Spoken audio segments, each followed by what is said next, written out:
Good morning, everybody, and welcome to this morning's Munch and Learn with myself, Jeremy Graham Clare, and our special guest today, who is Neil Kemp of Network and Security and IT Services Business, who I've had the pleasure of knowing Neil it's nearly 6.5 years now, Wow. sort of early 2017 that we first met. And I've been working with Neil both in providing sort of coaching services but more importantly, Neil's been providing my IT service probably for about 5-6 years now and keeping me safe. And that's what we're going to talk about today. So, Neil, before I carry on rabbiting on, let's have a little introduction as to who you are and what you do. Yeah, my name's Neil Kemp. I work for a company. In fact, I run a company called Network and Security based here in St Albans. And we help mainly kind of small to medium sized businesses with outsourced IT services. And we have a particular focus on cybersecurity. We tend to do quite well in legal and financial types of companies. But conversely, we have a lot of kind of creative and media-based businesses as well on board, as well as quite a number of one and two man bands. So we have quite a heavy cybersecurity focus, but at the bedrock of it all is kind of some decent IT support and service. Brilliant. Okay, thanks, Neil. Yes, and you know, from my personal use, it's everything from the fact of, oh crikey, I've got locked out to my machine, but actually the more comforting thing is I know nothing about IT security. But what I see in the papers are the fact that 54% of all businesses have been affected in one way or another. So Indeed. you look after that for me. I don't quite know how, but it just happens. And I've kept safe and I've never had that in over 6 years. So we're all good, and touch wood, that won't happen again. So explain, Neil, how what is cybersecurity? Well, I think it encompasses quite a number of different aspects with security. And I think at the core of it all is your data, your business data. So although you kind of have all this protection where it goes around kind of making sure you do your backups, make sure you've got a decent malware protection service, and don't click on any links on any emails. All of that comes down to kind of your core data in your business, because that's effectively what they're after. So a number of times they'll kind of want, I don't know, to either impact you in some way, take you offline, make sure your business kind of doesn't run. We see that a lot of the time as well, and we help kind of protect customers against that. But the core of it all is kind of like, I suppose, they want to gain access to your data. They want to kind of cause as much embarrassment as they can do. And they also want to make sure that you would pay any kind of ransom. So they want to make sure they've got access to your data. So you see it in the press all the time. And this affects kind of the ones you see in the press tend to be kind of sizable businesses and substantial businesses, but it does happen to everybody. And we have most of our customers tend to come to us by referral, and they've had like either a near miss or they've had an impact. And the customers have had an impact. We've had to kind of go through and advise them, and they tend to be quite small customers. So we're talking maybe anywhere from sort of like 2 or 3 users up, where you get kind of attackers just chancing their arm, saying, click this link, cast their nets wide, click this link or go to this website or download this PDF, which contains your invoice to pay the bill. As soon as you click on the link, ask you to put a couple of bits of information in, then they've kind of got access to your data. And that happens to quite a lot of our customers, and that's what we kind of help protect against. But not only do we protect, we kind of also make sure we kind of like educate as well. So see something in the press, big boys, the NHS has been hacked, or I know the big one a few years ago was Sony PlayStation, with all these, releasing all their account, not releasing them, but having hacked and getting their accounts out there on the web, is making sure that customers know what to do in those events, and is there anything they could do themselves to kind of help not be affected in the same way in terms of the hack. And I think the education for us is quite key as well, making sure that we educate our customers so they know nothing is infallible when it comes to cybersecurity. You can do as much as you like, have as much protection as you like, but it all comes down to kind of best practices at the end of the day. And that's what we do. We help enforce the best practices when it comes to IT and security. Brilliant. Okay, yeah, I mean, it's just like home security, right? If you've got the alarm system, cameras, and everything else, if you don't turn them on, what's the point? Or if you don't Yeah. check they're actually working, and so on and so forth. So yeah, very much around that. So from the perspective, from my perspective, as one of your clients, one of the big panics for me is the internet goes down, or I can't turn my machine on. So you do all of that sort of stuff, which is the core of IT support. So how do you layer it up? How does it work? Well, I'll give you an example when we take on a customer, and every customer is kind of different with us, and that's how we start. So what you just mentioned there is kind of like having a decent foundation to work upon. So we'll come in and we'll have a look at everything you've got, and it may be that we kind of talk to you and we talk to our customers and say, what's the most important thing when it comes to IT to you? Now, they may not realize that it is their data, but we kind of work with the customers to kind of iron out all of the little problems first. And if you said to me that, yeah, well, I want to make sure that the internet is all working all the time. And we all know what it's like. We work in a serviced office. You do as well. They have an internet connection. They may only just have one. So in the case when it goes down, we may solve that problem by the customer by saying, well, here's a 4G router, a little internet router, or here, if you've got a bigger circuit, here's like a bigger line you can put in for a few quid a month. And that kind of like irons out that problem. And I'm aware I've talked, I'm aware I've talked there, but I forgot what the question was about how cybersecurity layers in there.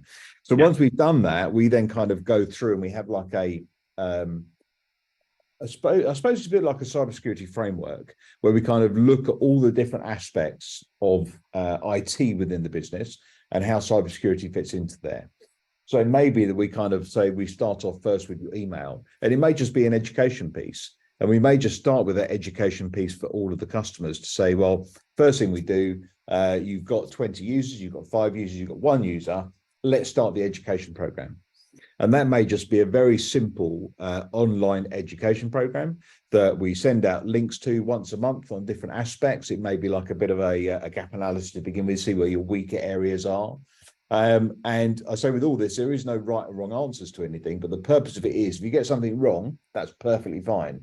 What we then do is we then educate you around that, or we deliver more content around that to kind of make you as the employee or the business owner a little bit more aware of the cybersecurity risks out there, because it may be that you spend all the money in the world securing all your computers, but as you mentioned there with your alarm on your front door, somebody can just walk in the front door, pick up a computer and leave. And sometimes it's about making sure your business can still run in those scenarios. It may not be that we've lost a load of data or you've had a hack. It could be somebody's walked in, smashed a window, taken a computer out and you can't work anymore. It's about how we kind of go through that as well. So first of all, we come in, we look at the business as a whole. We see how things kind of fit and how people work. And then we start the advice. So normally it starts off with the education. An education piece doesn't cost a huge amount of money, I'll be honest with you. It's not something that's going to make us rich, but it gives all of our customers a base understanding, and it reduces the impact on our service desk when somebody says, oh, I've accidentally clicked on a link. So the majority of our customers these days don't click on links, even from emails from me.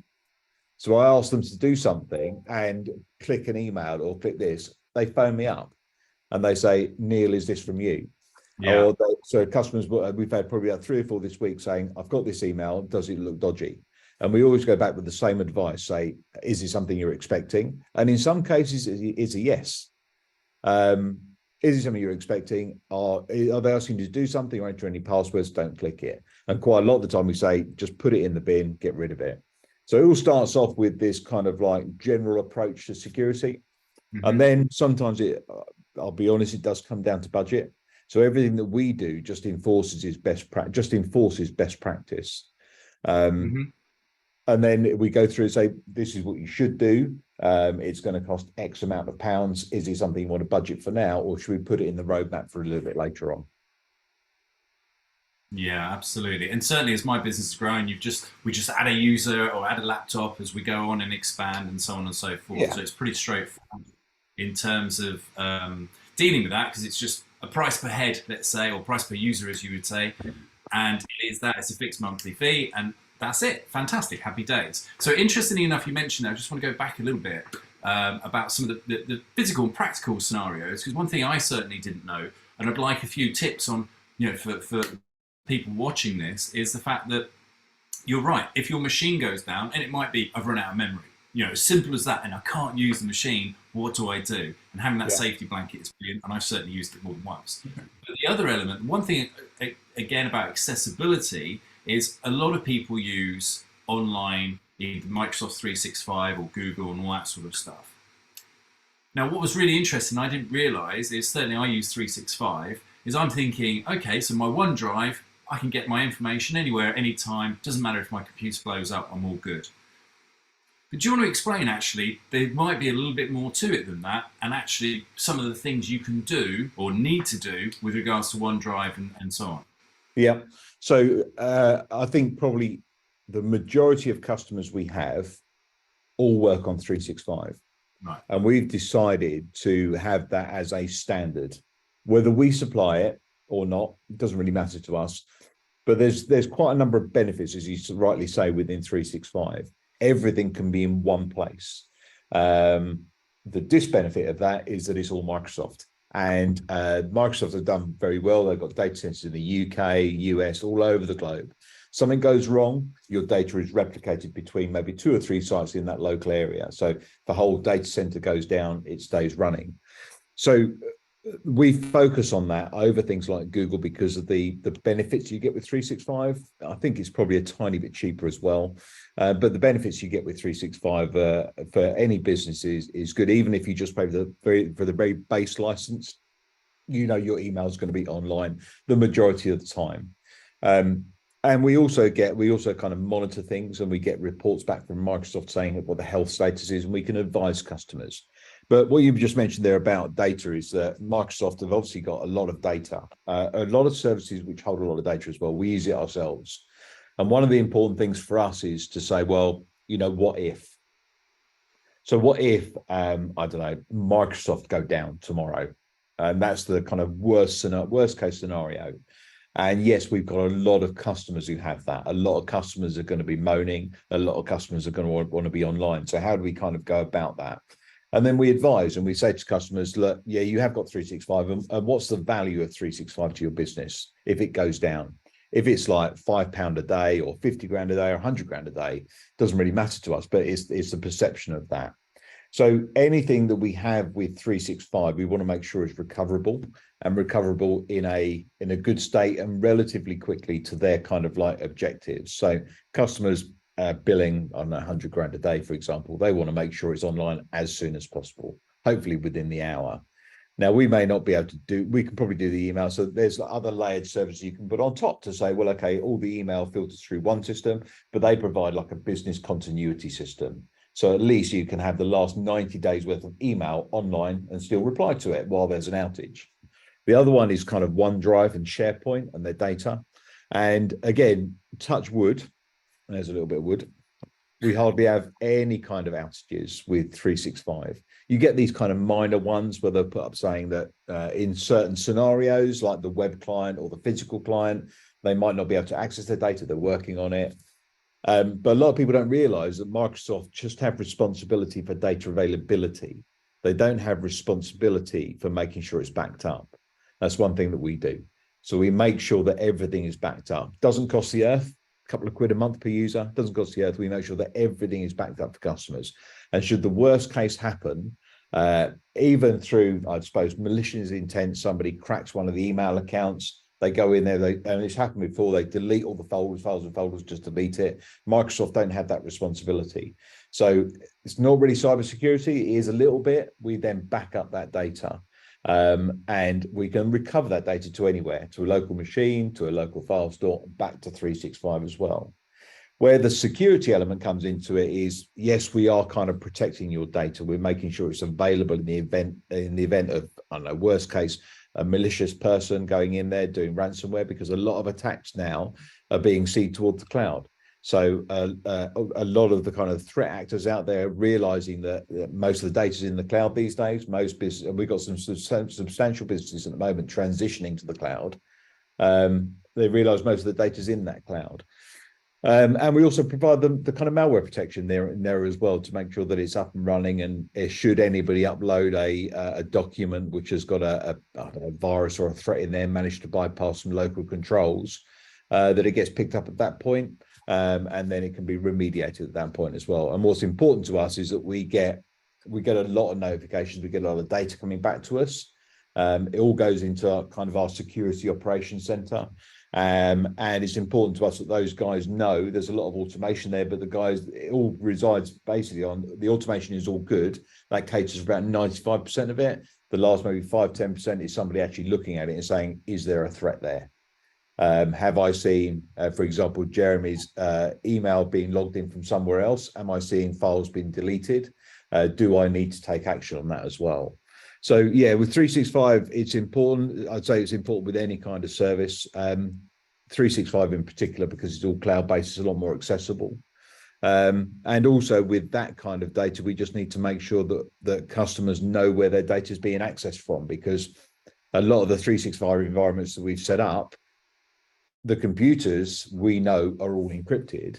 But if you don't set some restrictions, sounds bad, but if you don't set some restrictions on how that data is accessed, effectively I can pick up my phone or anybody's phone and log into my email account and my OneDrive account on somebody else's phone.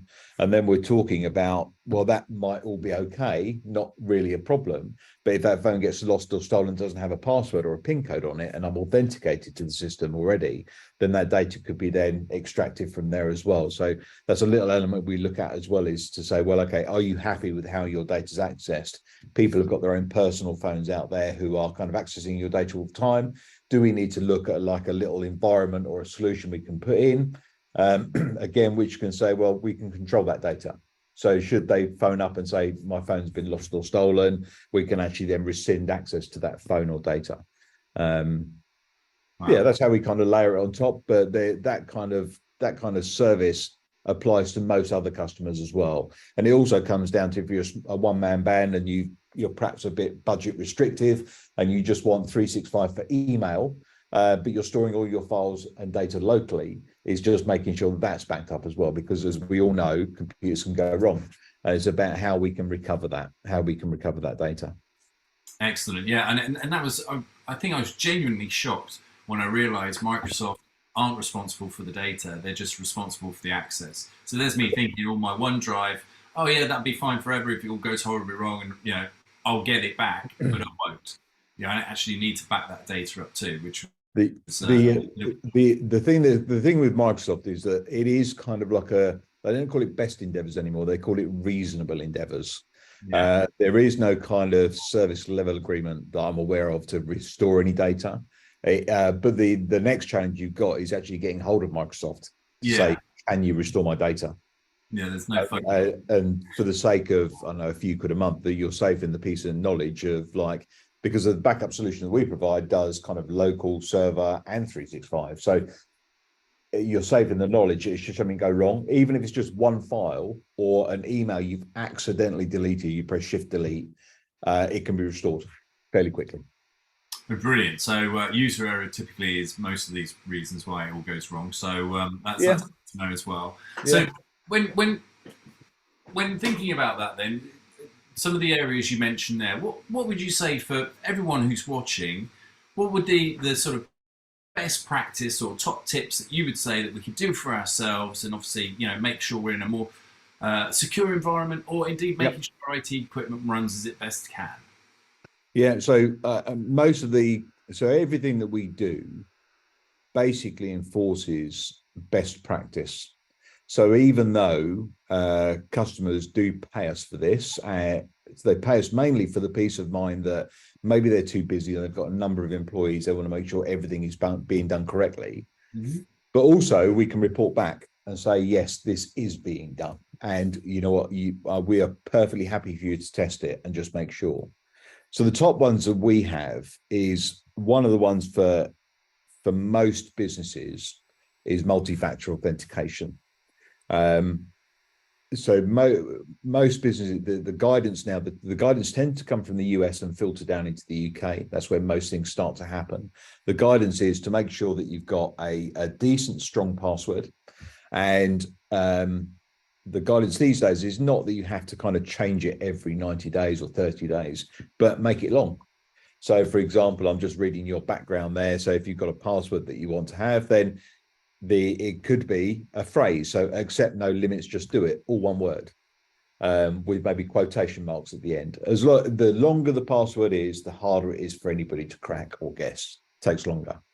But more importantly is to start up and use multi-factor authentication with everything that you can do. It's not infallible, but it does provide that one extra step for somebody to try and get through and gain access to your machine. So I find it surprising these days we still take on customers. They got 365, but no multi-factor. And that's one of the key things that we start off with any business, because I forget what the stats are, but 90% of hacks and attacks and threats all originate from email. Everything starts from email. Click this link, download this PDF file. And even we've had 2 customers this last couple of weeks where they've been in conversations with maybe somebody like a solicitor to make a purchase, and somebody's account has been compromised along the way, and they've taken the chain of the email and said, yeah, here, click here, can you transfer 40 grand to get this started? But they wouldn't have been able to do that if they had multi-factor authentication enabled. Well, they probably could have done, but it might have taken a bit longer. It wouldn't have been so open to them. So the first one for us is always about multi-factor authentication. Use your whatever state it's in. So you can either have, most tend to be a little app on the phone, like the Google Authenticator is quite prevalent across the globe. Microsoft have got one, Cisco have got one, whichever one you choose. Tends to be like, it will work with any one of them you've got, and it just gives that code. You can do SMS based authentication as well, not as secure as the code. You can do phone authentication. So the first one that we always look at is saying, what systems have you got? Email, your accounting package, your suppliers, making sure your suppliers are as secure as they can be, because a lot of attacks happen because it's supply chain. They're realizing that in order to get to the pot of gold they've got with one big customer here, they need to breach somebody else down the chain in order to kind of get through to them. And we see that as well, suppliers saying, can you pay this invoice, where people are trusted and just go ahead and do it. Yeah, that's the first one. Protect your email in, I would say, for any customer, multi-factor. The number of times I've received, I'm sure you've got them as well, from Facebook with a little messenger thing saying, is this you in this video? Click this link. yeah. That's the result of Facebook not being secure. Sorry, not Facebook, but your account on Facebook not being secure. Very simple things. The next one is kind of malware protection that we can look at. So even if you didn't buy it from anybody and you didn't buy it from us, Microsoft now have a decent solution, Microsoft Defender. Never used to be. It's pretty good these days. Even the entry level version that you get with Windows 11 and Windows 10 is good enough. It's not the best, but it's good enough. It will get you through. Macs are a little bit different. Even though people say I'm on a Mac, I don't get viruses. That's not quite true these days. Hasn't been for quite some time. It won't protect you against clicking a link and making sure that link is protected as well. So always make sure you've got a malware protection on your machine. If you're a small business, then Defender is probably fine for you, but make sure that it is reporting back to you in some way. So Neil, can I just interrupt there? Because certainly as a user, you kind of think some of these things are actually, well, don't they just come as standard, and aren't they working in the background anyway? Because you mentioned there Microsoft Defender, and I'm pretty sure when I installed Office probably 8 or something like that a long time ago, it was on there and I just clicked a button and thought, okay, well now I'm defended. Is it quite that simple, or do you have to do a little bit more? It can be. So out of the box, it's relatively simple. Right. But maybe you need to go in there and do a bit of fine tuning. So which is kind of where we come in. We make sure that the policies are kind of enforced and they're set up in the right way. So out of the box, Defender these days, in particular in Windows 11, is okay. It does the job. But it's probably not the best, and we probably wouldn't recommend it in any business, but certainly for home computers. And if you're in a business of your own and you don't really want to spend any money on kind of like regular IT support, I think Defender is a very good kind of first stage. And I think even with the free versions of antivirus out there, they'll do an okay job. But if you look at like what you get when you go to pay for it, you'll see the additional benefits: ransomware protection, encryption protection, and all these different little things that come out after the free versions are always there to kind of entice you to pay for it. So whenever you get a new computer, even the business ones these days, you get Norton on it, or you might get McAfee on it. But they are the real entry level versions, and they just want to persuade you to kind of trade up a little bit. Right. Okay, great, thank you. So you were saying, sorry, we've obviously got multi-factor authentication, malware protection. I interrupted your flow. No, that's fine. It's fine. I can just talk and talk and talk. So it's all good. email. So we talked a little bit about multi-factor protection on your email, but there are different little things you can do with email as well. So going out there, Microsoft again has an okay spam filter and virus filter. It's okay, right? So even out of the box, it does a half decent job. But quite a lot of the time we get customers coming to us saying we're getting too much spam or too many phishing types of emails. Again, not a huge amount of money in the world, but you can layer things on top of that to filter out that. The things that are designed to kind of go through, check links, check the spam scores properly, and actually filter out the email coming into you and filter out the noise. So in your email, you've obviously got the junk folder, which Microsoft obviously go through and do that on a regular basis. But there's little things you can layer on top to kind of filter out and add that additional layer of protection. So if you're a business on your own, it might not be so important, but if you've got maybe 15, 20 employees, it might be a little bit more important because you don't know what those employees are kind of clicking on, and you remove that threat as much as it can do. Nothing's infallible. But also on outbound email, a lot of customers kind of realize that your domain can be spoofed. And what I mean by spoofing is that you may receive an email from me, Jeremy, asking you to do something, but I never sent that, and it is not in my outbox on my email. So threat actors are getting cute about sending email from different locations, and you see it sometimes. You go in there and you say Neil Kemp, and then it says underneath sent through mail.ru, a little Russian domain, on behalf of somebody else. So it might say my name, but it's really not me. The reply address comes back to me, of course, to kind of prove it. So securing that is kind of key, and I've kind of lost my train. So one things that you can do is you can look at very simple things on your domain and your DNS, where you register your domain, to set a few little records up there to prove that when you're sending it, it's being sent from the right server and service. So it might be sent from 365, might be sent from your CRM. You authorize that, adds a little bit of weight to say this email is genuine. And then there's this thing called domain keys, which is like a little certificate, or like it's like a little certificate, which then proves that, yes, this is definitely coming from Neil Kemp. And then I can set a little flag on there to say, if it doesn't match this, then just either reject the email or send it to junk email and get rid of it. So what we're finding is that businesses are starting to move towards this to make sure, because again, a lot of the email attacks come from people you know, or purport to be from people you know. And this is kind of like removing that kind of little threat level there as well. Right. Okay. Excellent stuff. So yeah, I mean, many times, just certainly, I don't know why, but on my phone when I'm looking at emails, you see the who it's come from, and it could be completely different in terms of the domain at Sunshine Face rather than Microsoft. Bill Gates at Sunshine Face. Well, clearly that's not the real thing. So some of them are quite easy to spot. But other ones, particularly around Apple, when you get, your invoice from Apple, it even says Apple and all that sort of stuff. And it's quite difficult to work it out, isn't it, sometimes? Definitely. And I've been caught out of that by myself. Apple, like I'm expecting it, I click on the link, and then it's only because I think, well, should I be doing this? And I think that's one of the important things is have a think. When you click, even if you click on it, have a think, say, should I be putting in this password? Should I go direct to Apple instead of clicking on a link? Yeah, absolutely. So we've just a few minutes left, Neil. So obviously, for anyone watching who's got any questions, want to reach out to Neil directly, you can do it via the portal, of course. I'm sure Neil's very happy to answer those sort of questions. But in general terms then, so if I was to go, okay, I'm sat at my desk, I get, with the email multi-factor, but is there one thing you'd leave us with as a general idea overall, perhaps something you haven't touched on yet, just as a high level for the last minute before we go out? Yeah, so two very quick things. Make sure your computer's encrypted, right? It's very easy to do, even a home user. Go in there, turn on BitLocker, turn on File Vault on a Mac.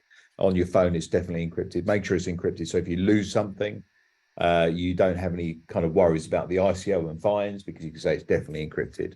Next one is patching.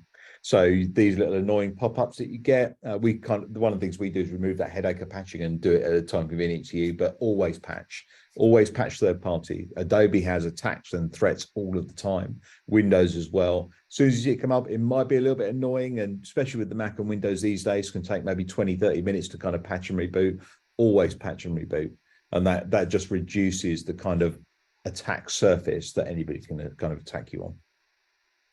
Brilliant stuff. That's a really good point, because it's so easy to go, oh, I'll do that later because, you know, I've got something to do now. But yeah, getting that scheduled in, and certainly I have to admit, using your service, I never noticed, because you always do it at a time when I'm not using it. So that's the bonus there. So, and on that wonderful note of saying how great your service is, Neil, thank you so much for joining us today. It's been really insightful.